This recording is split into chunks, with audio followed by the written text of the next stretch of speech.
என்னதான் மழை பெஞ்சாலும் சரி, இடி இடித்தாலும் சரி, நீ எக்ஸாமுக்காக துடிச்சு படித்து தான் ஆகணும், வேறு வழியே கிடையாது. சரியா?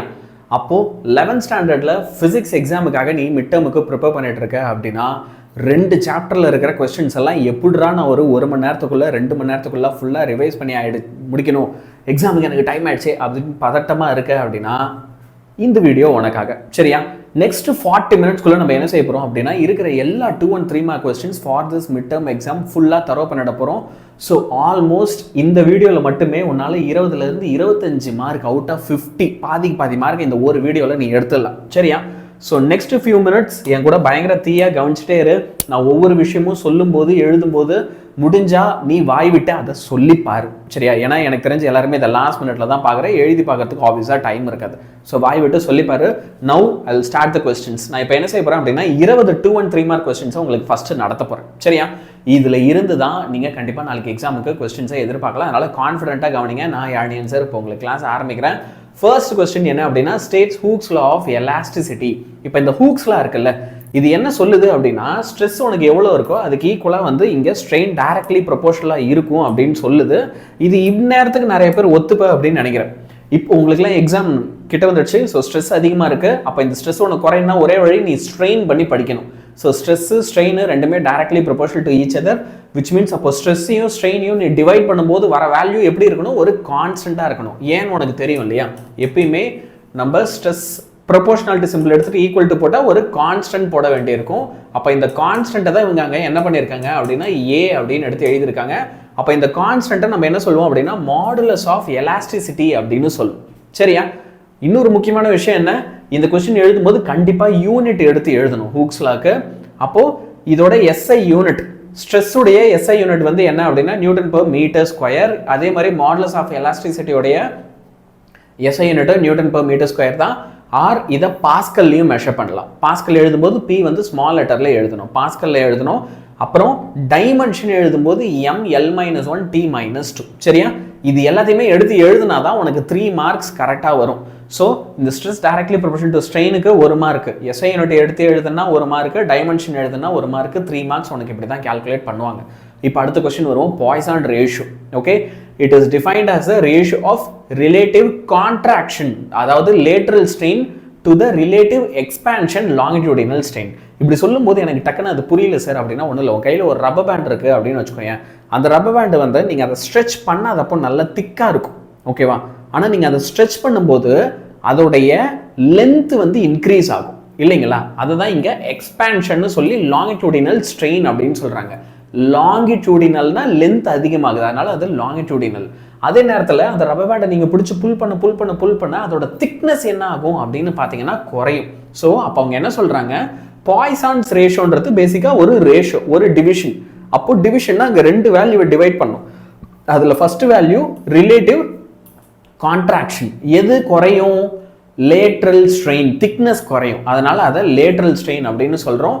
அதே மாதிரி அதை டினாமினேட்டரில் என்ன செய்ய போகிற அப்படின்னா ரிலேட்டிவ் எக்ஸ்பான்ஷன் போட விச் இஸ் லாங்கிடியூடினல் ஸ்ட்ரெயின். அப்போ it is denoted by the symbol என்ன அப்படின்னா மியூ. ஓகே, நம்ம இதை என்ன சிம்பிளால டினோட் பண்ணுறோம்? மியூன்ற சிம்பிளால இதை டினோட் பண்ணுறோம். இப்போ இந்த பாய்சான்ஸ் ரேஷியோ இருக்குல்ல, ஓகே, ஸோ கடைசியாக ஒரு வாட்டி இந்த ஸ்டேட்மெண்ட்டில் என்ன எழுதுனியோ அதை ஃபார்முலாவை எடுத்து எழுதுரு. Lateral strain divided by longitudinal strain அப்படின்னு எடுத்து எழுதிட்டுனா சாலிடாக உனக்கு இதுக்கு ஒரு 2 மார்க் கிடைச்சிரும். This is a 2 mark question.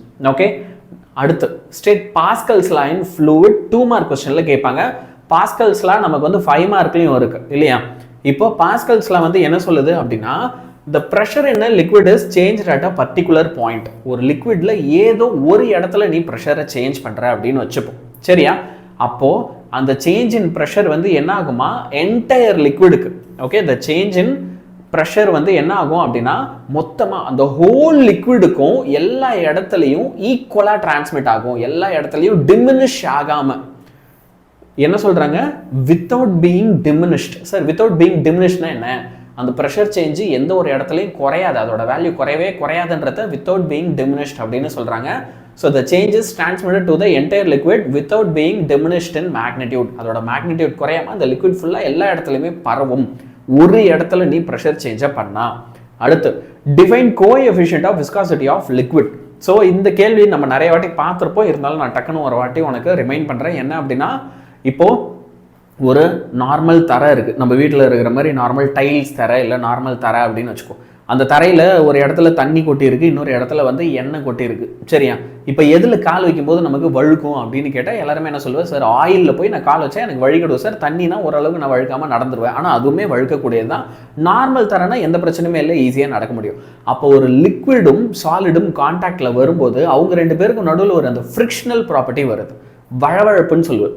இப்போ உன் கையில் வந்து ஒரு லிக்விடை எடுத்து நீ சும்மா ரப் பண்ணி பார்க்குற அப்படின்னா அப்போ அதோட வழவழப்பு, அந்த வழவழப்பு தன்மையை மெஷர் பண்ணுறது தான் வந்து என்ன அப்படின்னா கோஎஃபிஷியன்ட் ஆஃப் விஸ்காசிட்டி அப்படின்னு சொல்லுவோம். So coefficient of viscosity is defined as the viscous force acting tangentially between two layers. அது வந்து எப்படி இருக்கும், ரெண்டு லேயருக்கு நடுவில் ஆக்ட் ஆகும். Okay, of unit area of cross section which has unit velocity gradient. Okay, அந்த ஃபார்முலால உனக்கு unit area of cross section area இருக்குமா, அப்புறம் வெலாசிட்டி கிரேடியன்ட் இருக்குமா. சார் அந்த வெலாசிட்டி கிரேடியன்ட்னா என்ன சார்? வெலாசிட்டியை வித் ரெஸ்பெக்ட் டு டிஸ்டன்ஸ் நீ இப்படி divide பண்றனா TV divided by dx. எந்த ஒரு டேர்மையாவது நீ டிஸ்டன்ஸால டிவைட் பண்ணா அது கிரேடியன்ட்னு சொல்லுவோம். சரியா? அப்போ வெலாசிட்டி கிரேடியன்ட்னா என்ன, வெலாசிட்டியை டிஸ்டன்ஸால டிவைட் பண்றேன்னு அர்த்தம். அதுதான் அங்கே அப்படி எடுத்து சொல்றாங்க. சரியா? இப்போ அதை எப்படி டினோட் பண்ணலாம், ஈட்டா அப்படின்ற சிம்பிளால டினோட் பண்ணலாம். அண்ட் ஓகே, இதோட எஸ்ஐ யூனிட் என்ன அப்படின்னா newton s metre square per metre square, newton second per metre square. Okay, இதோட டைமென்ஷனை எப்படி எழுதலாம் அப்படின்னா ml-1 t-1. ஸோ இதை அழகாக எடுத்து கரெக்டாக எழுதிட்டு வந்துடும். கண்டிப்பாக யூனிட் எழுதணும், டைமென்ஷன் எழுதணும், அப்போ தான் உனக்கு 3 மார்க்னா 3 மார்க் ஃபுல்லாக கிடைக்கும். இப்போ அடுத்த கொஸ்டின் இருக்கும், வாட் இஸ் ரெனால்ட்ஸ் நம்பர். இப்போ உங்களுக்கு தெரியும் இல்லையா, லிக்விட்ஸ் இல்லை ஃப்ளூயிட்ஸ்னு எடுத்துக்கிட்டாலே அதில் 2 விதமான ஃப்ளோ இருக்குது. ஒன்று வந்து ஸ்ட்ரீம்லைன் மோஷன் சொல்லுவோம், இன்னொன்று டர்புலன்ட் மோஷன் அப்படின்னு சொல்லுவோம். ஸ்ட்ரீம்லைன் மோஷனில் இப்போ ஃபார் எக்ஸாம்பிள் நான் ஒரு வாட்டர் பாட்டில் இருந்து தண்ணி ஊற்றுறேன் அப்படின்னு வச்சுக்கோங்களேன். ஓகே, அப்போது அதுலேருந்து பொறுமையாக நான் கீழே தண்ணி ஊற்றும் போது அந்த தண்ணி வந்து ஒரு பர்டிகுலர் டைரக்ஷனில் ஃப்ளோ ஆகும். இன்ஃபேக்ட் அந்த தண்ணியில் ஏதாவது பார்ட்டிகல் இருக்குன்னா அந்த பார்ட்டிகல்ஸும் வந்து என்ன செய்யும் அப்படின்னா அதே பர்டிகுலர் டைரக்ஷனில் தான் ஃப்ளோ ஆகும். ஒரு டர்புலண்ட் அப்படின்றது டைரக்ஷனலாக இருக்காது, எல்லா பக்கமும் செதறும். இப்போ ஒரு வாட்டர் பாட்டிலேருந்து தண்ணி ஊற்றுறதுக்கு பதிலாக ஒரு பெரிய வாளியில் தண்ணி எடுத்து அந்த வாளியை அப்படியே நான் டக்குன்னு குப்புறக்க ஊற்றுன்னு வச்சுக்கோங்க, அதுலேருந்து ஊற்ற போகிற தண்ணி ஏதாவது ஒரு டைரக்ஷனில் ஓடுமா இல்லை எல்லா பக்கமும் அப்படியே கீழே விழுந்து செதறி ஓடுமா அப்படின்னா எல்லா பக்கமும் செதறும். அதை டர்புலண்ட்னு சொல்லுவோம். ஸோ இப்போ ரெனால்ட் என்ன பண்ணுறாரு, ஒரு ஃப்ளூயிடு டர்புலண்ட்டில் இருக்கா இல்லை எனது இப்போ தான் சொல்லியிருந்தேன் ஸ்ட்ரீம்லைன், இது ரெண்டுத்துல எதில் இருக்குன்றதை கண்டுபிடிக்க ஒரு ஃபார்முலா கண்டுபிடிக்கிறாரு. அந்த ஃபார்முலா தான் வந்து என்ன அப்படின்னா Reynolds number. Okay, so Aspen Reynolds formulated an equation to find the nature of flow of liquid. ஒரு லிக்விடு என்ன நேச்சரில் ஃப்ளோ ஆகுது, ஸ்ட்ரீம்லைனா டர்புலண்டான்றதை கண்டுபிடிக்கிறதுக்காக ஒரு ஈக்குவேஷனை கண்டுபிடிச்சாரு. அப்போ அதுதான் வந்து நம்ம என்னன்னு சொல்கிறோம், ரெனால்ட்ஸ் நம்பர்னு சொல்கிறோம். That is called as Reynolds number and it is denoted by RC அப்படின்னு போட்டு, அப்போ இது ரெனால்ட்ஸ் நம்பர் இல்லையா, அதனால ஆர்சி இஸ் ஈக்குவல் டு, இப்போ வந்து நம்ம என்ன செய்ய போகிறோம் அப்படின்னா rho vd divided by eta. எனது ரோ அதாவது density of water, v velocity of water, d diameter of the pipe. தண்ணி வந்து ஒரு பைப்பில் ஓடுதுன்னா அப்போ அந்த பைப்புடைய டயாமீட்டர், அப்புறம் அதை கோஎஃபிஷியன்ட் ஆஃப் விஸ்காசிட்டி ஈட்டாவால் நீ டிவைட் பண்ணோம் அப்படின்றாரு. இப்போ இந்த ரெனால்ட்ஸ் நம்பருக்கு டைமென்ஷன் இருக்கா அப்படின்னு கேட்டால் கிடையாது. இதுக்கு முன்னாடி அந்த ml-1 ml-1 t-1லாம் போட்டலாம், அந்த மாதிரி டைமென்ஷன் இருக்கான்னு கேட்டால் கிடையாது. ஏன் கிடையாது? ஏன்னா அது ஒரு நம்பர். யானியன் சார்கிட்ட எத்தனை பென் இருக்குது, ஒன்றே ஒன்று தான் இருக்குது. ஆனால் அந்த ஒரு பெண்ணுக்கு நீ என்ன யூனிட் போடுவ, யூனிட் போட முடியாது. ஏன்னா அது எத்தனை பென் இருக்குன்னு தான் நான் சொல்கிறேன். இந்த பெண்ணோட லென்த் என்ன, இந்த பெண்ணோட வெயிட் என்னன்னு நான் கேட்கல, எத்தனை இருக்குன்னு கேட்டேன். அப்போ அந்த மாதிரி ஒரு நம்பருக்கு உன்னால டைமென்ஷன் சொல்ல முடியாது. So Reynolds number is a dimensionless quantity which decides whether the flow of fluid through a cylindrical pipe is streamline or turbulent. ஒரு சிலிண்ட்ரிக்கல் பைப்புக்குள்ளே போகிற தண்ணி ஸ்ட்ரீம் லைனில் இருக்கா டர்புலண்டில் இருக்கான்னு இந்த ஃபார்முலா வச்சு சொல்ல முடியும். நீ நம்புறியோ இல்லையோ இந்த ஃபார்முலா வச்சு தான் ஏரோப்ளேன்லாம் கூட நம்ம வானத்தில் அனுப்புகிறோம். சரியா? இப்போ which one of this is more elastic, ஸ்டீலா ரப்பரா? இதில் என்ன சார் காமெடி, ரப்பர் தானே சார் எலாஸ்டிக்காக இருக்கும் அப்படின்னு நீ சொல்லுவேன். இல்லை, ஸ்டீல் தான் வந்து ரொம்ப எலாஸ்டிக். ஏன் அப்படின்றத நான் சொல்கிறேன். யங்ஸ் மாடலஸ்க்கும் யங்ஸ் மாடலஸால தான் இந்த ப்ராப்பர்ட்டியும் உனக்கு வருது. சரியா? இப்போ ஒன்றும் இல்லை, அது எப்படி அப்படின்றத நான் உனக்கு ரொம்ப சிம்பிளாக அழகாக இங்கே என்ன செய்ய போகிறேன் அப்படின்னா எக்ஸ்பிளைன் பண்ண போகிறேன். நான் வந்து என்ன செய்ய போகிறேன், ஒரு ஸ்டீலால் ஆன ஒயரை எடுத்துக்கிறேன். அதில் வந்து நான் என்ன செய்ய போகிறேன் அப்படின்னா ஒரு 200 கிலோ வெயிட்டை தொங்க விட போகிறேன். இன்னொன்று ரப்பராலான ஒரு ஒயர், அந்த ரப்பராலான ஒயரில் அதே 200 கிலோ வெயிட்டை வந்து மாட்டி விட போகிறேன். அப்போ இது ரெண்டுத்தில் எது ரொம்ப நல்லா எக்ஸ்பேண்ட் ஆகும்?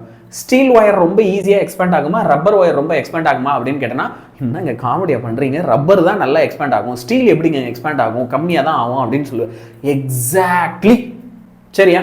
இப்போ யங்ஸ் மாடுலஸ் ஃபார்முலா என்ன அப்படின்றத யோசிச்சு பார்ப்போம். இப்போ if an equal stress is applied to both steel and rubber, steel produces less strain. Steel வந்து என்ன ஆகுமா, கம்மியாக தான் எக்ஸ்பேண்ட் ஆகும், அதோட ஸ்ட்ரெயின் வந்து கம்மியாக தான் இருக்கும். அப்போ இந்த ஸ்ட்ரெயினும் யங்ஸ் மாடுலஸும் டைரக்ட்லி ப்ரொபோஷனலா இல்லை இன்வர்ஸ்லி ப்ரொபோஷனலா அப்படின்னு பார்த்தா இன்வர்ஸ்லி ப்ரொபோஷனல். கம்மியான ஸ்ட்ரெயின் இருந்தால் யங்ஸ் மாடுலஸ் அதிகமாக இருக்கும். எந்த ஒரு மெட்டீரியல் எடுத்துக்கிட்டனால அதோட ஸ்ட்ரெயின் கம்மியாக இருக்குன்னா அப்போ அதோட யங்ஸ் மாடுலஸ் எப்படி இருக்கணும், ரொம்ப ரொம்ப அதிகமாக இருக்கணும். ஸோ அப்போ ஸ்டீலுடைய யங்ஸ் மாடுலஸ் எப்படி இருக்கும், அதிகமாக இருக்கும். இப்போ சார் யங்ஸ் மாடுலஸ் அதிகமாக இருக்கு அப்படின்னா அது மூலயமா நீங்கள் சொல்ல வர விஷயம் என்ன? இப்போ எனக்கு ஸ்ட்ரெயின்னா புரியுது, ஒரு ஒயர் எவ்வளவு எக்ஸ்ட்ராவா லென்த் அதிகமாயிருக்கு, நான் ஒரு வெயிட்டை மாட்டினோடனே அது லென்த் அதிகமாயிடுச்சு இல்லையா? அப்போ அது எவ்வளோ அதிகமாச்சுன்றது ஸ்ட்ரெயின். யங்ஸ் மாடுலஸ்னால் எனக்கு புரியலிங்களே அப்படின்னா ரொம்ப சிம்பிள். ஓகே, என்னன்னா அது பெருசாச்சு இல்லை, திரும்ப அதோடைய ஒரிஜினல் சைஸுக்கு வரணும். இப்போ நான் அந்த வெயிட்டை எடுத்ததுக்கப்புறம் என்ன செய்யணும், ஒரிஜினல் சைஸுக்கு வரணும். அப்போ அந்த மாதிரி ஒரிஜினல் சைஸுக்கு ஈஸியாக யாரால வர முடியும், ஸ்டீலால் வர முடியுமா, ரப்பரால் வர முடியுமானா ஸ்டீலால் தான் வர முடியும். So the Young's modulus is higher for steel than rubber. அதனால தான் நம்ம வந்து என்ன சொல்கிறோம் அப்படின்னா the object that has higher Young's modulus is more elastic. Elastic அப்படின்றது ஒரு பொருள் எக்ஸ்பேண்ட் ஆகிறது மட்டும் இல்லை. எலாஸ்டிக்ன்றது என்னது, ஒரு பொருள் வந்து எக்ஸ்பேண்ட் ஆகிறது மட்டும் இல்லை, திரும்ப அதோட ஒரிஜினல் பொசிஷனுக்கு வரணும். ஸ்டார்டிங்கில் எப்படி இருந்ததோ அதே ஒரிஜினல் பொசிஷனுக்கு வரணும், அப்போ தான் அது எலாஸ்டிக். ஓகே, பெருசாகிறது மட்டும் விஷயம் இல்லை, திரும்ப அது கான்ட்ராக்ட் ஆகணும், சின்னது ஆகணும். சரியா? இப்போ what are the factors affecting surface tension of a liquid? செம்ம இம்பார்ட்டன்ட் கொஸ்டின்றது. இதில் ஏதாவது ரெண்டு பாயிண்ட்டை போய் எக்ஸாம்பிள் எழுது போதும். சரியா? இப்போ ஒரு லிக்விட்ல இம்பியூரிட்டி இருக்கு அப்படின்னு வச்சுக்கோங்க. இப்போ தண்ணி இருக்குது, தண்ணியில் ஏதாவது ஒரு இம்பியூரிட்டி இருக்குது அப்படின்னா அதோட சர்ஃபேஸ் டென்ஷன் பாதிக்கப்படும். ஃபார் எக்ஸாம்பிள் உப்பு. ஓகே, இப்போ கடல் தண்ணியோட சர்ஃபேஸ் டென்ஷனும் ஒரு ஆற்று தண்ணியோட சர்ஃபேஸ் டென்ஷனும் நம்ம வீட்டில் வர டேப் வாட்டரோட சர்ஃபேஸ் டென்ஷனும் ஒரே மாதிரி இருக்குமானா இல்லை, ஒவ்வொன்றுத்துக்கும் சர்ஃபேஸ் டென்ஷன் வேற வேற மாதிரி இருக்கும். இப்போ அது எப்படின்றதெல்லாம் நான் எக்ஸ்பிளைன் பண்ணுறேன், என் கூட சேர்ந்து நீயும் லைன் பை லைன் அழகாக கவனி. ஸோ ஃபர்ஸ்ட் விஷயம் என்னது, the presence of any contamination of impurities. இதுதான் மொதல் விஷயம். ஓகே, அப்போ இது வந்து என்ன செய்யும் அப்படின்னா affects the force of surface tension depending upon the degree of contamination. எந்த அளவுக்கு அது கண்டாமினேட் ஆயிருக்கு. நீ ஒரு ஸ்பூன் உப்பு போட்டியா, 30 ஸ்பூன் உப்பு போட்டியா? ஓகே, தண்ணியில் உப்பு போடுறேன்னா எந்த அளவுக்கு நீ உப்பு போட்ட, அந்த டிகிரி ஆஃப் கண்டாமினேஷன் நீ பார்க்கணும். ஓகே, அடுத்து the presence of dissolved substance can also affect the value of surface tension. இப்போ தண்ணியில் இப்போ நான் உப்பு போடுறேன்ல, அது வந்து கரையக்கூடியது. நான் மண்ணை கூட அள்ளி போடலாம், மண்ணு கரைஞ்சிருமா அப்படின்னா கரையாது. ஓகே, அப்போ நீ மண்ணை கொட்டினாலும் அங்கே பாதிப்பு இருக்கும், ஆனால் கரையக்கூடிய பொருட்களை போடுறேன்னா அதனால இன்னும் கொஞ்சம் பாதிப்பு கூட அப்படின்றாங்க. For example, highly soluble substance like sodium chloride, okay, when dissolved in water, that is H2O, increases the surface tension of water. அப்போ நீ சோடியம் குளோரைடு எடுத்து தண்ணியில் கரைச்சிட்ட அப்படின்னா அப்போ வந்து என்ன ஆயிடுமா, சர்ஃபேஸ் டென்ஷன் வந்து என்ன ஆகுது, அதிகமாயிடும் அப்படின்றாங்க. But the sparingly soluble substance like ஃபீனாலோ இல்லை சோப் சொல்யூஷனோ எடுத்து நீ தண்ணியில் கலக்கிற அப்படின்னா அப்போ சர்ஃபேஸ் டென்ஷன் வந்து குறையும். இன்ஃபேக்ட் சோப்பை வந்து நம்ம ஏன் யூஸ் பண்ணுறோம் அப்படின்னா அது சர்ஃபேஸ் டென்ஷன் ஆஃப் வாட்டரை ரெடியூஸ் பண்ணுறதுனால தான். அப்போ தான் நம்ம கிளாத்தில் சின்ன சின்ன போர்ஸ் இருக்கும் இல்லையா, நம்ம துணியெல்லாம் எடுத்து பார்த்தோன்னா அதில் குட்டியாக ஹோல்ஸ் இருக்குது இல்லை, தெரியுதுல்ல, எங்கன்னு தெரியுது உன் ட்ரெஸ்ஸில் பாரு. அப்போ அந்த குட்டி ஹோல்ஸ் வழியாக கூட தண்ணி உள்ளே போகணும் அப்படின்னா அதோட சர்ஃபேஸ் டென்ஷன் லோவர் ஆகும். ஹையர் சர்ஃபேஸ் டென்ஷன் இருந்தால் அந்த சின்ன போர்ஸ் வழியாக தண்ணி வந்து உள்ளே என்டர் ஆகாது. சரியா? அப்போ அப்படி குறைக்கிறதுக்கு சோப்பை யூஸ் பண்ணுறோம். ஸோ இதுலேயுமே நமக்கு அதுக்கு அப்ளிகேஷனே நம்ம பார்த்தாச்சு. அடுத்து எலக்ட்ரிஃபிகேஷன் ப்ராசஸ். இப்போது எலக்ட்ரிஃபிகேஷன் என்ன செய்யும் அப்படின்னா it affects the surface tension liquid is electrified. Okay, அதாவது அதில் நீ மின்சாரத்தை பாய்ச்சும் போது okay the surface tension decreases. அதோட சர்ஃபேஸ் டென்ஷன் வந்து உனக்கு என்ன ஆகிடுமா, கம்மியாயிடுமா. சரியா? Since external forces act on the liquid surface due to electrification, area of the liquid surface increases. இப்போ நீ அதை எலக்ட்ரிஃபை பண்ணும்போது அந்த லிக்விட் சர்ஃபேஸோட ஏரியா வந்து என்ன ஆகுது, பெருசாகுதுன்றாங்க. அப்போ எந்த அளவுக்கு ஏரியா பெருசாகுதோ அந்த அளவுக்கு அப்போ என்ன ஆகும் அப்படின்னா டென்ஷன் குறையும். ஏரியாவும் டென்ஷனும் inversely proportional to each other. அதை தான் இங்கே அவங்க சுற்றி வலிச்சு சொல்ல வராங்க. சரியா? அடுத்து டெம்பரேச்சர். ஒரு லிக்விடோடைய வெப்பத்தை நீ அதிகரிக்கிறது மூலயமாவோ இல்லை கம்மி பண்ணுறது மூலயமாவோ அதோடைய சர்ஃபேஸ் டென்ஷனை உன்னால் மாற்றி அமைக்க முடியும். Okay, so temperature plays a very crucial role in altering surface tension. ரொம்ப குரூஷியலாக முக்கியத்துவம் வாய்ந்த ஒரு ரோல் வந்து அது இங்கே பணிபுரியுது அப்படின்னு சொல்கிறாங்க. Obviously the surface tension decreases linearly with the rise of temperature. அப்போ ஒரு லிக்விடை எந்த அளவுக்கு சூடாக்குறியோ ஓகே அந்த அளவுக்கு அதோடைய சர்ஃபேஸ் டென்ஷன் குறைஞ்சிரும் அப்படின்றாங்க. இப்போ நான் சொன்ன 4ல் ஏதாவது 2 பாயிண்ட் எக்ஸாம்பிள் எழுதிட்டு வா. இப்போ அடுத்த கொஸ்டின் வந்துடும் ஸ்டேட் பாயில்ஸ்ல. ஓகே இப்போ இந்த பாயில்ஸ்ல எடுத்துக்கிட்டேன்னா வெரி சிம்பிள். நான் இங்க வந்து என்ன செய்யறேன், 3 ஜார் எடுத்துக்கிறேன். இந்த 3 ஜாரும் முதல்ல ஒரே சைஸ்ல இருக்கா அப்படின்னு பார்த்தோம்னா இல்லை. ஓகே ஆனால் இந்த 3 ஜாரும் ஒரே டெம்பரேச்சர்ல இருக்கு. ஒரு பேச்சுக்கு 3மே 0 டிகிரி செல்சியஸ்ல இருக்கு அப்படின்னா அப்போ 3 தூக்கி ஒரு ஃப்ரிட்ஜ் உள்ள ஃப்ரீசர் உள்ள வச்சுற 0 டிகிரி செல்சியஸ்ல இருக்கு அப்படின்னு வச்சுப்போம். ஆனால் இதோட வால்யூம் எல்லாமே வேற வேற. ஒன்று V1, இன்னொன்று V2, இன்னொன்று V3. சரியா? அப்போ இங்கே எது கான்ஸ்டன்டா இருக்கு? டெம்பரேச்சர் கான்ஸ்டன்டா இருக்கு. So when a gas is kept at a constant temperature, ஒரு கான்ஸ்டன்ட் டெம்பரேச்சர்ல வச்சுக்கிட்டு நீ வந்து வேற வேற வால்யூம்ல அதை மெஷர் பண்ற அப்படின்னு வச்சுக்கோ. அப்போ என்ன தெரியுமா நீ கவனிப்ப, pressure of the gas is inversely proportional to the volume. Okay எப்பெல்லாம் நீ வந்து கேஸஸை ஒரே டெம்பரேச்சர்ல வச்சுக்கிட்டு ஆனால் வேற வேற வால்யூம் ஆஃப் கண்டெய்னர்ஸ்ல அதை போட்டு அடைச்சு ஒரு சின்ன டெஸ்ட் பண்ணும்போது நீ என்ன கவனிக்கலாம் அப்படின்னா இந்த ப்ரெஷரும் வால்யூமும் இன்வெர்ஸ்லி ப்ரொபோர்ஷனலாக இருக்கும். அப்போ எந்த அளவுக்கு வால்யூம் அதிகமாக இருக்கோ அந்த அளவுக்கு ப்ரெஷர் என்ன ஆகிடும், கம்மியாகிடும். கரெக்டு தானே? இதில் எதுவும் டவுட் இல்லைல்ல. இப்போ இந்த சின்ன ஜாரில் மொத்தமாக எத்தனை மாலிகுல் நான் போட்டிருக்கேன்னா உன் கண்ணுக்கு எந்த அளவுக்கு தெரியுதுன்னு தெரில. அதனால நான் சொல்லிடுறேன். 4 மாலிகுல் போட்டிருக்கேன். ஏர் மாலிகுல்ஸ் வந்து 4 பேர் இருக்காங்க குட்டி கொண்டு டப்பாவில். இப்போ பெரிய டப்பா இருக்கு, பெரிய டப்பாலேயே 4 பேர் தான் இருக்காங்க. இப்போதான் இடம் பெருசாக இருக்கு, அவங்க தாராளமாக அப்படியே ஃப்ரீயாக இருப்பாங்க. விச் மீன்ஸ் அப்போ இங்கே உனக்கு என்ன ஆகிடும், ப்ரெஷர் கம்மியாகிடும். எல்லாம் பக்கத்தில் இல்லை. இப்போ இருக்கிறதுலே பெரிய டப்பியில் வந்து அதே 4 ஏர் மாலிகுல் தான் இருக்குது. அப்போ இங்கே அதுக்கு மேலே ப்ரெஷர் கம்மி. ஸோ வால்யூம் அதிகமாச்சுன்னா ப்ரெஷர் கம்மியாகிடும். இதை தான் வந்து யார் சொல்கிறாரு, பாயில் வந்து சொல்கிறாரு. சரியா? அடுத்து சார்லஸ் என்ன சொல்கிறாரு, சார்லி ஓகே சார்ல்ஸ்லா அப்படின்னு வாங்க அதை. சரியா? ஸோ இவர் என்ன சொல்ல வராப்ல அப்படின்றோம். நீங்கள் அதே டப்பை எடுத்துக்கோங்க, வேற வேற வால்யூமில் வச்சுக்கோங்க. ஆனால் ஒவ்வொன்றுத்துக்கும் நீங்கள் டெம்பரேச்சரை இஷ்டத்துக்கு வந்து மாற்றி விடுங்க. எல்லாத்தையும் வந்து ஒரு டெம்பரேச்சர் வச்சுருங்க. எல்லாமே வேற வேற டெம்பரேச்சர். ஆனால் ஒரே கண்டிஷன் தான், எனக்கு இங்கே ப்ரெஷர் எப்படி இருக்கணும் அப்படின்னா எல்லா டப்பியுள்ளேயும் சேமாக தான் இருக்கணும். ப்ரெஷர் கான்ஸ்டன்ட்டாக வச்சுக்கிட்டு நான் டெம்பரேச்சரை வேரி பண்ணுறேன் அண்ட் இங்கே வால்யூமும் வேரி ஆகுதுன்றது உனக்கு தெரியும் இல்லையா? So when the gas is kept at a constant pressure, the volume of the gas is directly proportional to the absolute temperature. என்ன சொல்கிறாங்க அப்படின்னா இந்த வால்யூம் இருக்குல்ல, வால்யூமும் டெம்பரேச்சரும் டைரக்ட்லி ப்ரொபோர்ஷனலாக இருக்கும். விச் மீன்ஸ் அப்போ வால்யூம் அதிகமாக டெம்பரேச்சரும் உங்களுக்கு என்ன ஆக போகுது, அதிகமாக போகுது. இல்லை வால்யூம் குறையுது அப்படின்னா டெம்பரேச்சரும் குறையும். ரெண்டுமே டைரக்ட்லி ப்ரொபோர்ஷனலாக இருக்கும் அப்படின்றது தான் சார்ல்ஸ்லா. இப்போ நெக்ஸ்ட் வந்து நம்ம என்ன செய்ய போறோம் அப்படின்னா we going to obtain the ideal gas law from Boyle's and Charles law. இப்போ இந்த 2 क्वेश्चन பார்த்தோம்ல, இதுல இருந்து நம்ம ஐடியல் கேஸ் ஈக்குவேஷன் எடுத்துட்டு வர போறோம். அது எப்படி எடுத்துட்டு வர போறோம் அப்படின்னா நமக்கு ஃபர்ஸ்ட் ஒன்ல என்ன தெரியும், வால்யூமும் டெம்பரேச்சரும் டைரக்ட்லி ப்ரொபோர்ஷனல் தெரியும், வால்யூமும் ப்ரெஷரும் இன்வெர்ஸ்லி ப்ரொபோர்ஷனல்னு தெரியும். இது ரெண்டுத்தையும் ஒண்ணா கம்பைல் பண்ணி நம்ம என்ன செய்யறோம், volume is proportional to T divided by P அப்படின்னு எழுதுறோம். இப்போ ப்ரொபோர்ஷனாலிட்டி சிம்பிள் இருக்குல்ல, நான் இப்பவே என்ன செய்யறேன், இந்த P இந்த பக்கம் V சைடு எடுத்துட்டு வந்துறேன். which means PV directly proportional to T. அப்போ இங்க ஈக்குவல் டு போட்டா C அப்படின்னு சொல்லி நான் ஒரு கான்ஸ்டன்ட் போட வேண்டியிருக்கும். ஏன்னா இங்க ப்ரொபோர்ஷனாலிட்டி சிம்பிள் இருக்கு, ப்ரொபோர்ஷனாலிட்டி சிம்பிள் எடுத்துட்டு ஈக்குவல் டு போட்டா ஒரு கான்ஸ்டன்ட் போடணும். மூச்சு வாங்கிக்கிறேன், ஓகேவா? ஒரு கான்ஸ்டன்ட் போடணும் அப்படின்னு உனக்கு தெரியும். இப்போ இந்த கான்ஸ்டன்ட் வந்து இங்க எப்படி இருக்கும் அப்படின்னா பாசிட்டிவா இருக்குமா, சரியா? So we can write the constant C as K times the number of particles N. முதல்ல இந்த C அப்படின்றது என்னன்னா K times the number of particles N அப்படின்னு எழுதலாம். சார் எங்களை பார்த்தா உங்களுக்கு மனுஷன் மாதிரி புரியுதா இல்லையா?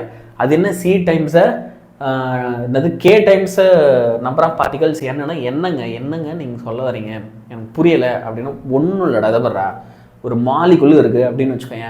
அந்த மாலிகுல் இவங்க பார்ட்டிகல்னு ரெஃபர் பண்ணும்போது they are referring to electron, proton and neutron. அப்போது நீ இப்படி எடுத்துக்கோங்க, ஆக்சிஜனில் ஒரே ஒரு புரோட்டானாக இருக்கும், ஒரே ஒரு நியூட்ரானாக இருக்கும், இல்லை ஒரு எலக்ட்ரானாக இருக்கும். இல்லைங்கல்ல, நிறையா இருக்குங்கல்ல. இப்போ என்கிட்ட ஒரு 10 ஆக்சிஜன் ஆட்டம் இருக்குது. அப்போ 10 ஆக்சிஜன் ஆட்டமில் எத்தனை பார்ட்டிகல் இருக்குன்னா நான் என்ன சொல்லணும், 10 தான். அப்போ இங்கே K times the number of particles. ஒரு ஆக்சிஜன் ஆட்டமில் ஒரு பேச்சுக்கு வந்து எத்தனை பார்ட்டிகல் இருக்கும் அப்படின்னா 16, நியூட்ரானும் புரோட்டானும் சேர்த்து. அப்போ K times the number of particles N. அதை தான் இங்கே சொல்கிறாங்க. நீ ஒன்றே டென்ஷன் ஆகாத, புரியலன்ட்டுலாம் அப்படியே கண்கலங்காத, இல்லை படிக்க வேணான்னு புக்கை மூடி வச்சிடாத. அந்த மாதிரி தான் ஆகும், படிச்சுன்னு வேணாம், சரியா? விஷயம் ஆனால் இவ்வளோ தான். So C is equal to N K அப்படின்னு எடுத்து எழுதிட்டு இப்போ என்ன செய்ய போகிறோம், அப்போ PV is equal to C into T போட இடத்துல N into K into T போடுற. இப்போ நெக்ஸ்ட் நம்ம என்ன செய்ய போகிறோம், இந்த NA suppose a gas contains mu moles of particles. இப்போ சார் நான் பேசுறது வந்து ஒரு மோல். இப்போ வந்து ஒருவேளை mu moles இருக்கு, 200 மோல் இருக்கு, 300 மோல் இருக்கு, 1 கோடி மோல் இருக்கு அப்படின்னு வச்சுப்போம். அப்போ அந்த நம்பரை தான் இங்கே மியூன்னு சொல்கிறாங்க. அப்போ நீ என்ன செய்யலாம் அப்படின்னா மியூ இன்ட்டு என் இன்ட்டு ஏ அப்படின்னு எடுத்து எழுதலாம். சரியா? Suppose if a gas contains mu moles of particles and the total number of the particles can be written as n is equal to mu into n into a அப்படின்னு எடுத்து எழுதிட்டு அப்போ இந்த value என்னோட இடத்துல கொண்டு வந்து இந்த வேல்யூவை சப்ஸ்டிட்யூட் பண்ண போற. அப்போ mu n a k t அப்படின்ற ஒரு டேர்ம் கிடைக்கும். சரியா? இப்போ இதில் உனக்கு எதெல்லாம் பார்த்தா புரியவே இல்லை பிடிக்கவே இல்லையோ அதெல்லாம் கான்ஸ்டன்ட்னு சொல்லிக்கலாம் அப்படின்னு சொல்லலாம். இல்லை எதெல்லாம் வந்து எப்பயுமே நிலையாக இருக்கும் மாறாமல் இருக்குமோ, இப்போ ஃபார் எக்ஸாம்பிள் டெம்பரேச்சர் மாறக்கூடியது, ப்ரெஷரும் வால்யூமோ மாறக்கூடியது, ஆனால் மியூஓ என்ஓ ஏஓ கேஓ இதெல்லாம் நிலையாக இருக்கக்கூடிய வேல்யூஸ். அப்போ இந்த நிலையான டேர்ம்ஸ் எல்லாம் எடுத்து நீ என்ன செய்ய போகிற, என்ஏகே என்ற டேர்ம் எடுத்து நீ என்ன செய்ய போகிற அப்படின்னா ஆர் அப்படின்னு எழுதிக்க போகிற. Universal case constant 8.314 joule per mole per kelvin அப்படின்னு எடுத்து எழுத போகிறோம். சரியா? என்னென்னு தெரியாமல் கான்ஸ்டன்ட்னு சொல்லிட்டாங்கல்ல, ஒவ்வொன்றுத்துக்கும் அர்த்தம் இருக்குது. முதல்ல அது எல்லாமே நிலையான வேல்யூ, மாறாது. ஓகே, எப்பயுமே நிலையாக இருக்கும். அதனால் அப்படி. So PV is equal to mu RT அப்படின்னு சொல்லி நீ ஃபைனல் ரிலேஷன் எடுத்துன்னு வந்துடுற. And this equation of state this is called the equation of state for ideal gas. Ideal gas equation. சரியா? உங்கள் எல்லாருக்குமே அது அழகாக புரிஞ்சிருக்கும்னு நினைக்கிறேன். சரி, இப்போது ஒரு மோல்னா என்ன? தெய்வமே நீ ரொம்ப நேரமாக மோல் மோல் மோல் மோல் அப்படின்னு சொல்லிட்டே இருந்தல்ல, அப்படின்னா என்னது அப்படின்னா இந்தா வந்துட்டேன். ஓகே, மோல் அப்படின்றது ஒரு practical unit to express the amount of gas. இப்போது நான் என்கிட்ட வந்து ஒரு பலூன் லவ்னு காற்று ஊதி இந்தா இதில் 2 கிலோ காற்று இருக்குது பத்திரமா வச்சுக்க அப்படின்ட்டு போயிட்டேன்னு வச்சுக்க. இது 2 கிலோவா இல்லையா, இல்லை இதுக்குள்ளே எவ்வளோ காற்று இருக்குது எப்படி கண்டுபிடிப்பேன்? பலூனோட சைஸை வச்சா கண்டுபிடிக்க முடியும், இல்லை வெயிங் மிஷினில் போய் கொண்டு போய் வைக்கணும் இல்லையா?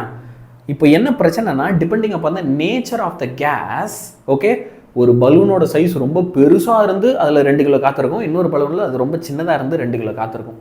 அப்போ இந்த மாதிரி ஒரு கேஸ் எல்லாம் வரும்போது இல்லைல்ல, அதில் எவ்வளோ பார்ட்டிக்கல் இருக்குது அப்படின்றத கண்டுபிடிக்கிறதே ஒரு பெரிய தலைவலி.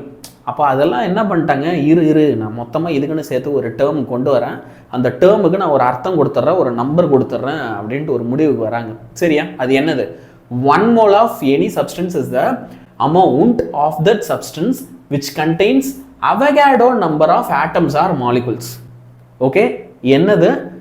6.626 into 10^23 ஆட்டம் இருக்கு.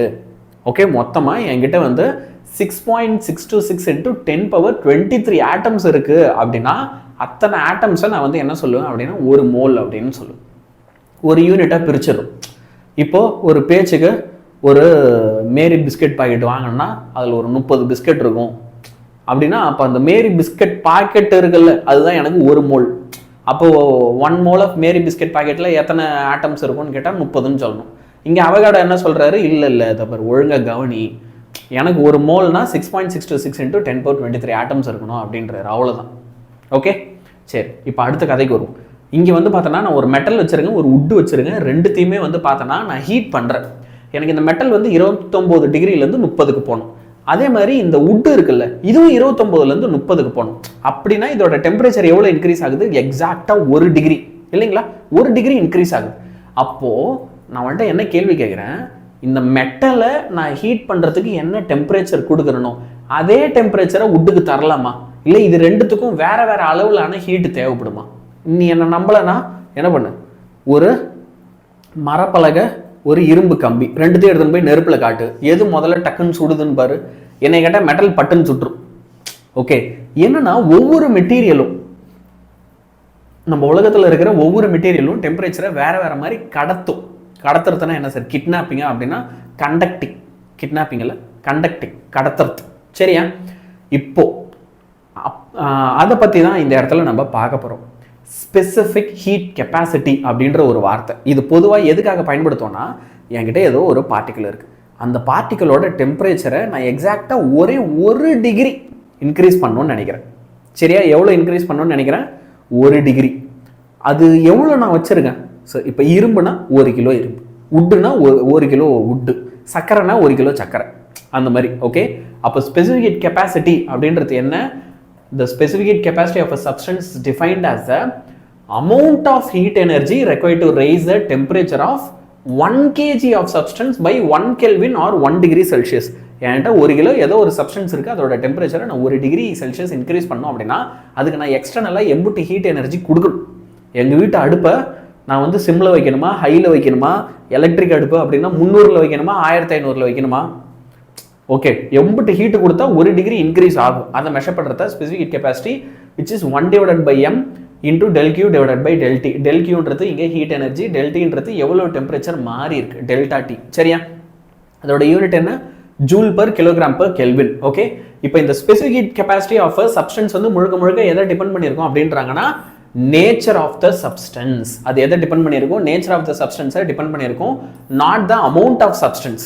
அது இரும்பா, அலுமினியமா, காப்பரா, வுட்டா, இப்படி அது என்ன மெட்டீரியல்ன்றதை தான் டிபெண்ட் பண்ணியிருக்கும். அதில் எத்தனை சப்ஸ்டன்ஸ் இருக்குது, எத்தனை பார்ட்டிகல்ஸ் இருக்குன்றத டிபெண்ட் பண்ணி இருக்காது. சரி, இப்போ அடுத்து மோலார் ஸ்பெசிஃபிக் ஹீட் கெப்பாசிட்டினா என்ன sir? Molar specific heat capacity is defined as the heat energy required to raise the temperature of 1 mole of substance by 1 Kelvin or 1. என்ன சார் அங்க 1 கிலோன்னீங்க, இங்க 1 மோல்ன்றீங்க, வேற எதையுமே மாத்தலையே அப்படின்னா ஆமாண்டா அவ்வளவுதான். மோலார் ஸ்பெசிஃபிக் ஹீட் கெப்பாசிட்டிக்கும் ஸ்பெசிஃபிக் ஹீட் கெப்பாசிட்டிக்கும் என்ன வித்தியாசம்? 1 kg போட்டல, தூக்கிட்டு 1 மோல்னு போட்டு அதே கொஸ்டின் எழுதி வச்சுட்டு வந்துரு, அவ்வளோதான். அப்புறம் சொல்ல மாட்டேன், யூனிட் இருக்குல்ல, அங்கே கிலோகிராம் போட்டிருப்போம், இங்கே வந்து மோல் போட்டிருப்போம். சரியா? அங்கே கிலோ தூக்கிட்டு இங்கே மோல் போட்டு, மற்றபடி வேறு எதுவும் இல்லை, அதே கொஸ்டின் தான். இப்போ அடுத்ததுக்கு போய்டும். ஓகே, இப்போ என்கிட்ட வந்து பார்த்தோன்னா என்னது இது அழுதுகிட்டே இருக்கிற ஒரு ஸ்டீல் கம்பி இருக்குது. சரியா? இப்போ என்ன விஷயம் அப்படின்னா, இது ரெண்டுத்துக்குமே நான் வந்து ஒரு டெம்பரேச்சர் கொடுக்குறேன். ஆனால் இங்கே ஒரு டெம்பரேச்சர் கொடுக்கும்போது என்ன ஆகுது அப்படின்னா, இது வந்து இனிஷியல் ஸ்டேட்டுன்னு வச்சுக்கோங்க. ஓகே, இது ஃபைனல் ஸ்டேட். அப்போ பேசிக்காக நீ என்ன சொல்லுவேன்? எக்ஸ்பேண்ட் ஆகிருக்குது அப்படின்னு சொல்லுவேன். டெம்பரேச்சர் கொடுக்கும்போது மெட்டாலிக் ஆப்ஜெக்ட்ஸ் பொதுவாக வந்து என்ன ஆகும் அப்படின்னா எக்ஸ்பேண்ட் ஆகும். அதோட வால்யூமோ இல்லை அதோட லென்த்தோ வந்து நமக்கு அதிகமாகும். இப்போ இதை ஏன் நீங்கள் சொல்லிட்டு இருக்கீங்கன்னா, அடுத்த கொஸ்டின் அதை பற்றி தான்டா, தெர்மல் எக்ஸ்பேன்ஷன். சரியா? Thermal expansion is the tendency of the matter to change in shape, area, volume due to change in temperature. ஒரு பொருளுடைய ஷேப்போ, ஏரியாவோ, வால்யூமோ நீ அதுக்கு ஒரு டெம்பரேச்சர் கொடுக்கறதுனால மாறுது அப்படின்னா அப்போ அதை நீ தெர்மல் எக்ஸ்பான்ஷன் அப்படின்னு சொல்லுவேன். The increase in the dimension of a body due to increase in temperature is called thermal expansion. அப்போ ஒரு பொருளுடைய டைமென்ஷன் மாறுது அப்படின்னா, சரியா? இப்போ நான் வந்து அதுக்கு ஒரு எக்ஸாம்பிளுக்கு டைமென்ஷன் மாறதுனா என்ன சார்? லென்த்து, பிரெத்து, ஹைட்டு, இது மூணுத்துல ஏதோ ஒன்று மாறதுனாலே நான் டைமென்ஷன் மாறுது அப்படின்னு வச்சுப்போம். சரியா?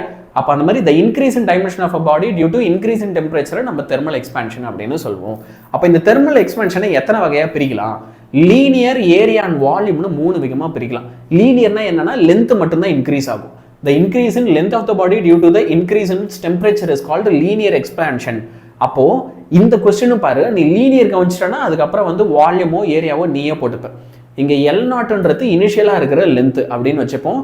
அடுத்து இங்கே நான் வந்து டெல்டின்னு டெம்பரேச்சரை மாற்றும் போது எவ்வளோ டெம்பரேச்சர் வந்து லென்த் எவ்வளோ மாறி இருக்கு அப்படின்னா டெல்டா எல். நான் டெல்டா டி அப்படின்னு சொல்லி டெம்பரேச்சரை ஒரு வேல்யூலேருந்து இன்னொரு வேல்யூ 50லேருந்து 60, 60லேருந்து 70ன்னு ஏதோ ஒரு வேல்யூ மாற்றுறேன். அப்போது எனக்கு லென்த்து வந்து என்ன ஆகிடும்? 5 சென்டிமீட்டர் இருந்தது 6 சென்டிமீட்டர் ஆகிடும், 6 சென்டிமீட்டர் இருந்தது 6.5 சென்டிமீட்டர் ஆகிடும், கொஞ்சோண்டு இன்க்ரீஸ் ஆகும். ஓகே, அப்போ இவங்க என்ன சொல்கிறாங்க? இந்த change in length delta L இருக்குல்ல, it will be directly proportional to the initial length and change in temperature ΔT. இது ரெண்டுத்தோட ப்ராடக்ட், ரைட்டுங்களா? இப்போ இங்கே ப்ரொபோர்ஷனாலிட்டி சிம்பிள் இருக்குது, அதை எடுத்துகிட்டு ஆனியன் சார் சும்மா இருக்க மாட்டார், என்ன பண்ணுவார்னா ஈக்குவல் டு சிம்பிள் போடுவாப்பில். அப்போ ஈக்குவல் டு சிம்பிள் போட்டால் அங்கே ஒரு கான்ஸ்டன்ட் போடுவாப்பில்னு உனக்கு நல்லா தெரியும்.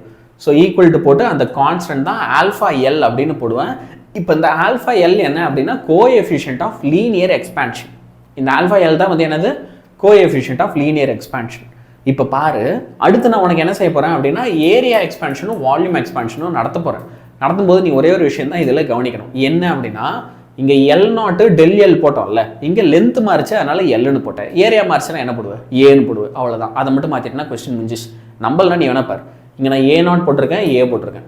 இங்கே ΔA directly proportional to A0 into ΔT. இப்போ delta A is equal to alpha A. அது அங்கே வந்து நம்ம என்ன செஞ்சோம்? ஆல்ஃபா எல்னு போட்டோம் லென்த்துக்கு, இங்கே ஏ போட்டாச்சு. எல்லாம் எல் இருந்ததோ அதை ஏன்னு மாற்றிட்டுனா கொஸ்டினே முடிஞ்சிடுச்சு. Area expansion. சார் அப்போ வால்யூம் எக்ஸ்பான்ஷனுக்கும் அதான். சரியா? வால்யூம் எக்ஸ்பான்ஷனுக்கு வீன்னு போட்டுக்கும். Question is over. ஜுஜுபி கொஸ்டின் பார்க்க தான் பெருசு. ஃபஸ்ட்டு மட்டும் கரெக்டாக எழுதிட்டுனா அதை பார்த்து காப்பி அடிச்சு மீது 2 எழுதிடுவேன். சரியா? இப்போ அடுத்து define லேட்டன் heat capacity. லேட்டன் heat capacity வந்து என்னன்னா, என்கிட்ட ஐஸ் இருக்குது அதை தண்ணியாக மாற்றணும், இல்லை தண்ணி இருக்குது அதை வாட்டர் வேப்பராக மாற்றணும். இப்போ நான் சொன்னதில் இருக்கிற ஒற்றுமணி என்ன கவனிச்சேன்னா, ஃபர்ஸ்ட் அது சாலிடாக இருந்தது லிக்விடாக மாற்றினேன், லிக்விடாக இருந்ததை கேஸாக மாற்றினேன். இப்போ கேஸாக இருந்ததை நான் சாலிடாக மாற்றலாம், இல்லை சாலிடாக இருக்கிறத நேரடியாக கேஸாக கூட மாற்றலாம். இல்லையா? அப்போது ஒரு பொருளை அதோட ஒரு ஃபார்மில் இருந்து இன்னொரு ஃபார்முக்கு மாற்றணும். சரியா? சாலிடாக இருக்கிறத லிக்விடாவோ இல்லை சாலிடாக இருக்கிறத கேஸாவோ, லிக்விடாக இருக்கிறத சாலிடாவோ இல்லை லிக்விடாக இருக்கிறத கேஸாவோ ஒரு ஃபார்ம்ல இருந்து இன்னொரு ஃபார்முக்கு மாற்றுறதுக்கு தேவைப்படுற எனர்ஜியை latent heat capacity அப்படின்னு சொல்லுவேன். So the latent heat capacity of a substance is defined as the amount of heat energy required to change state of a unit mass of material. Change the என்னது state, அது என்ன ஸ்டேட்டில் இருக்கோ அந்த ஸ்டேட்லேருந்து இன்னொரு ஸ்டேட்டுக்கு மாற்றணும். அதோடைய ஸ்பெசிஃபிக் ஹீட் கெப்பாசிட்டி வளர்த்த பற்றியா லேட்டன் ஹீட் கெப்பாசிட்டியோடைய எஸ்ஐ யூனிட் வந்து என்ன அப்படின்னா joule per kilogram.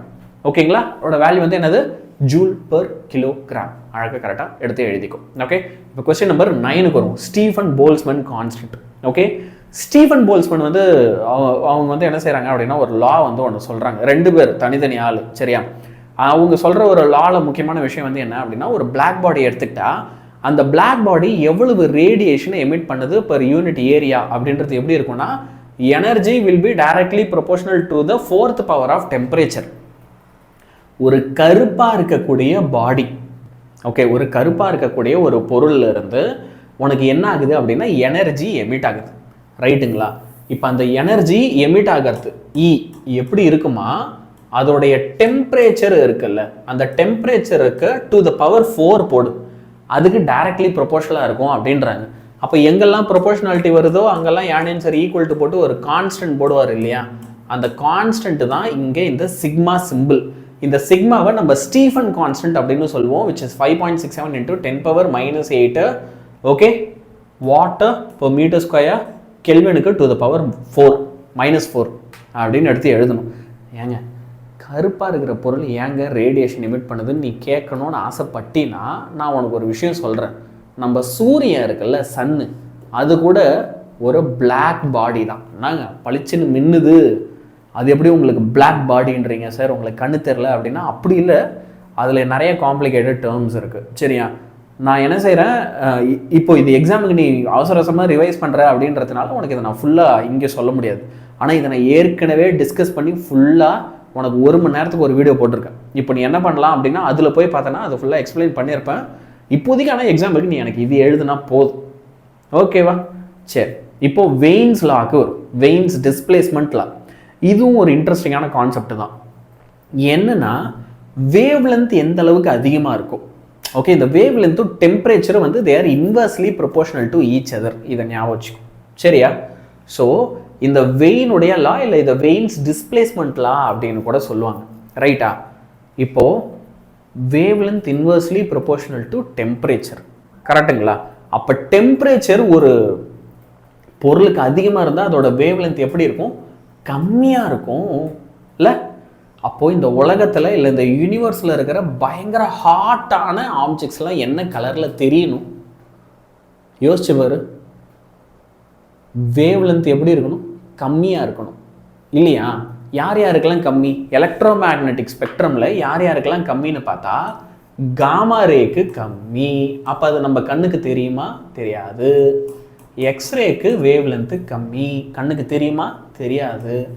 Ultra violet கம்மி, அது நம்ம கண்ணுக்கு தெரியுமா? தெரியாது.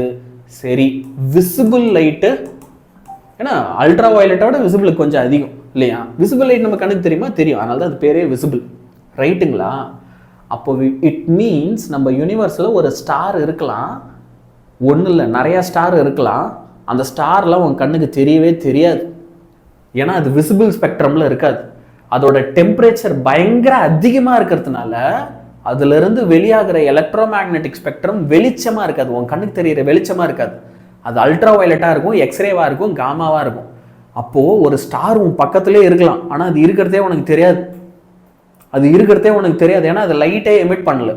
அதுக்கு பதிலாக it is emitting X-ray, gamma ray, UV ray. யோசிச்சு வர அந்த மாதிரி ஒரு ஸ்டாரில் நல்ல வேலை நம்ம இல்லை, அதை சுற்றி நம்ம வரல.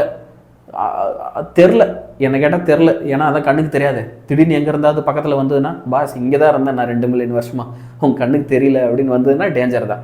சரி, இப்போ இந்த லாவுக்கு வரும். Veins law states that wavelength of maximum intensity of emission of a black body radiation, அதாவது அந்த lambda m, wavelength of maximum intensity of emission of a black body. ஒரு black bodyயோட அந்த maximum வேவ் லென்த் இருக்குல்ல, அது வந்து எப்படி இருக்குமா, inversely proportional to temperature. என்னங்க நீங்கள் ஃபர்ஸ்ட் பாயிண்ட் சொன்னீங்க, அதை தான் இங்கே திரும்ப இவ்வளோ பெருசுக்கு எழுதி வச்சிருக்காங்க அப்படின்னா கரெக்ட். ஆமாம், வேவ் லென்த்தும் டெம்பரேச்சரும் இன்வர்ஸ்லி ப்ரொபோர்ஷனல். வேவ் லென்த் எங்கேருந்து வருது, பிளாக் பாடியில் வருது. அதுதான் இங்கே ஒரு ஸ்டேட்மெண்ட்டாக கொடுத்துருக்காங்க.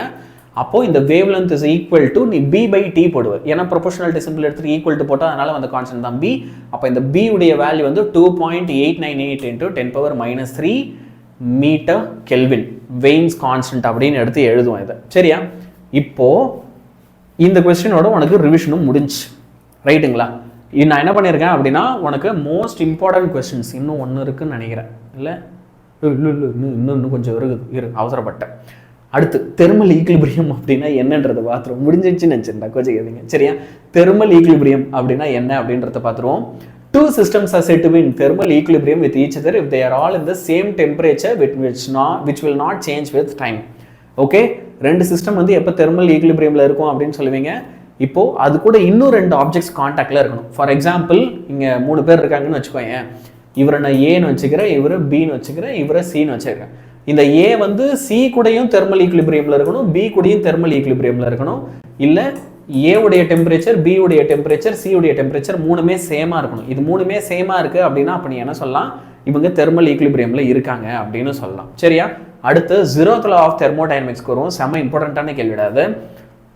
0th law of thermodynamics states that if two systems A and B are in thermal equilibrium with the third system C, then A and B are in thermal equilibrium with each other. என்னங்க அந்த ஃப்ரெண்டை வச்சு சொன்னதை திரும்ப இங்கே சொல்கிற மாதிரி இருக்கு அப்படின்னா ஆமாம், அதே தான். சரியா, so 0th law enables us to determine the temperature. உன்னால் என்ன செய்ய முடியும், அப்போ 0th law வச்சு ஒரு பொருளுடைய டெம்பரேச்சரை கண்டுபிடிக்க முடியும். For example thermometer. இப்போ நீ தெர்மோமீட்டர் எடுத்து உன் வாயில் வைக்கும்போது உன் உடம்பு என்ன டெம்பரேச்சர் இருக்கோ அதே டெம்பரேச்சருக்கு தெர்மோமீட்டர் போயிருந்தனால தான் உன் உடம்புல 103 டிகிரி ஜுரம் அடிச்சா தெர்மோமீட்டர் 103 டிகிரின்னு காட்டுது. அப்போ thermometer become thermal equilibrium with you.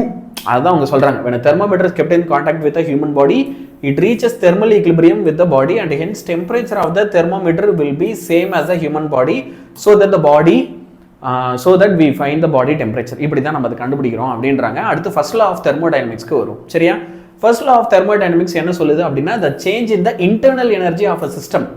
ஒரு சிஸ்டமுடைய இன்டர்னல் எனர்ஜி எவ்வளோ மாறுது. இப்போ யானேன் சார் கிளாஸ் எடுத்துனே இருக்கிறார். கிளாஸ் எடுத்துனே இருக்கும்போது அவருக்குள்ள இன்டர்னலாக இருக்கிற எனர்ஜி மாறாதா அப்படின்னா மாறும். ஏன்னா கிளாஸோட ஆரம்பத்தில் வந்து தம் கட்டி ஃபுல் ஃப்ளோவில் கிளாஸ் எடுத்துன்னு இருந்தவர் கிளாஸ் முடிய வரும்போது 10வது கொஸ்டின் வந்தோடனே கிளாஸ் முடிஞ்சிட்டு மிஸ்டேக் பண்ணிக்கிட்டார். ஏன் அப்படின்னா அவர் டயர்ட் ஆகிட்டார். இன்டர்னல் எனர்ஜி குறையுது. ஆனால் யானேன் சார் எவ்வளோ இன்டர்னல் எனர்ஜியை வந்து இப்போ லூஸ் பண்ணியிருக்காரு அப்படின்றது எனக்கு தெரியணும் அப்படின்னா அது எப்படி இருக்கும், it will be equal to the heat supply to the system minus the work done by the system. எனக்கு என் உடம்புக்கு எவ்வளோ ஹீட் சப்ளை ஆயிருக்கு, நான் எவ்வளோ வேலை செஞ்சுருக்கேன். ஸோ ஹீட்டு ஒர்க் டன் இது ரெண்டுத்தையும் மைனஸ் பண்ணால் வர வேல்யூ எப்பயுமே எதுக்கு ஈக்குவலாக இருக்கும், இன்டர்னல் எனர்ஜிக்கு ஈக்குவலாக இருக்கும் அப்படின்னு சொல்லி ஃபர்ஸ்ட் லா ஆஃப் தெர்மோடைனமிக்ஸ் என்ன பண்ணுது சொல்லுது. ஆமாம், இன்டர்னல் எனர்ஜியை நானும் லூஸ் பண்ணிகிட்டே இருக்கேன். சரியா, எஸ். அப்போ இது law of conservation of energy என்ன பண்ணுது, ஒபே பண்ணுது. இப்போ பிவி டயக்ராமுக்கு வருவோம். இது ரொம்ப சிம்பிள். ஒரு பக்கம் ப்ரெஷர் போட்டுக்கோ, இன்னொரு பக்கம் வால்யூம் போட்டுக்கோ. ஓகே, பிவி டயக்ராமில் ஒரு பக்கம் ப்ரெஷர், இன்னொரு பக்கம் வால்யூம் போட்டுக்கோ. இது ஒரு ஐசோதெர்மல் ப்ராசஸ்க்கு. சரியா, so in isothermal process in which temperature remains constant. இந்த ப்ராசஸில் எப்பயுமே ஐசோதெர்மலில் டெம்பரேச்சர் மாறாது.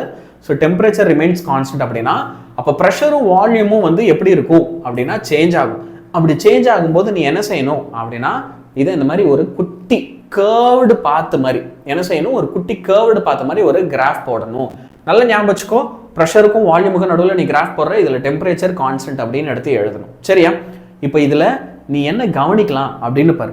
ஃபர்ஸ்ட் டயக்ராமில் இது VI இனிஷியல், இது VF ஃபைனல். இப்போ வால்யூம் ஓகே இனிஷியலாக எப்படி இருக்குது, கம்மியாக இருக்குது. ஆனால் ப்ரெஷர் வந்து எப்படி இருக்குது அப்படின்னு பார்த்தோன்னா இனிஷியலாக அதிகம்.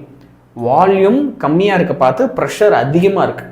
இப்போ அப்படியே என்ன ஆகுதுன்னா ப்ரெஷர் குறைஞ்சிட்டே வருது, ஆனால் வால்யூம் அதிகமாயிட்டே போகுது.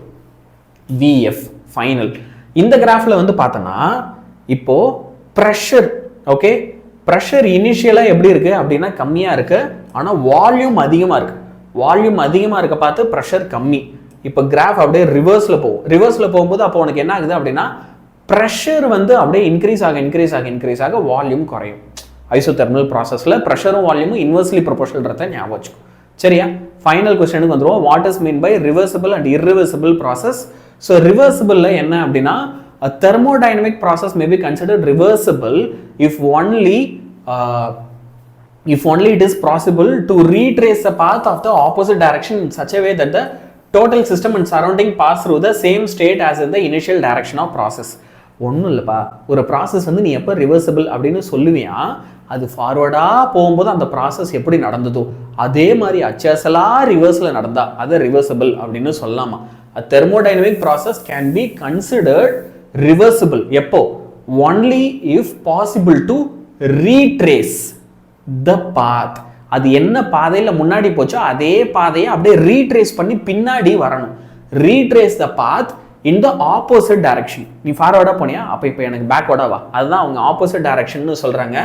இன் such a way that the system and surrounding pass through the same states as the initial and direct process. அப்போது இந்த ப்ராசஸில் என்ன ஆகணுமா, அந்த சிஸ்டமும் சரி அந்த சிஸ்டமை சுற்றி இருக்க சரௌண்டிங்கும் சரி அப்படியே இனிஷியலாக அது என்ன பாதையில் போச்சோ அப்படியே அது ரிவர்ஸில் நடக்கணும் அப்படின்றாங்க.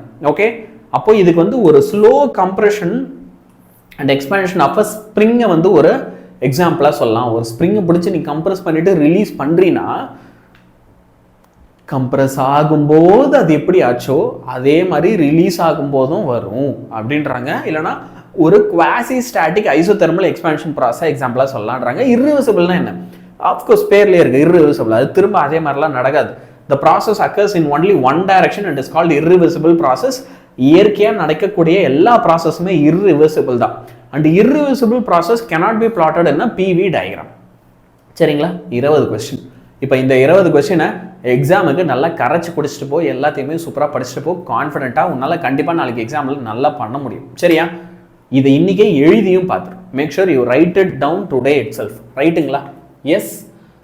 இப்போது அடுத்தடுத்து நீ என்னென்ன படிக்கணுன்றதுக்கு இன்னும் கொஞ்சம் வீடியோஸ்லாம் வரும், நான் உனக்கு அதில் ஹெல்ப் பண்ணுறேன். Until then good bye. JEE main exam யாராவது எழுத போகிற அப்படின்னா அதுக்காக நான் ஒரு சில ஸ்பெஷல் வீடியோஸ்லாம் இப்போ கொஞ்சம் நல்லா போடுறேன். நீ அடுத்த வருஷம் தான் எழுதுவ, சரியா? இருந்தாலும் இப்போவே கேட்டு வச்சுக்கோ, ஸோ தட் உன் ப்ரிப்பரேஷனுக்கு ஹெல்ப்ஃபுல்லாக இருக்கும்டா பசங்களா. சரியா, பாய்.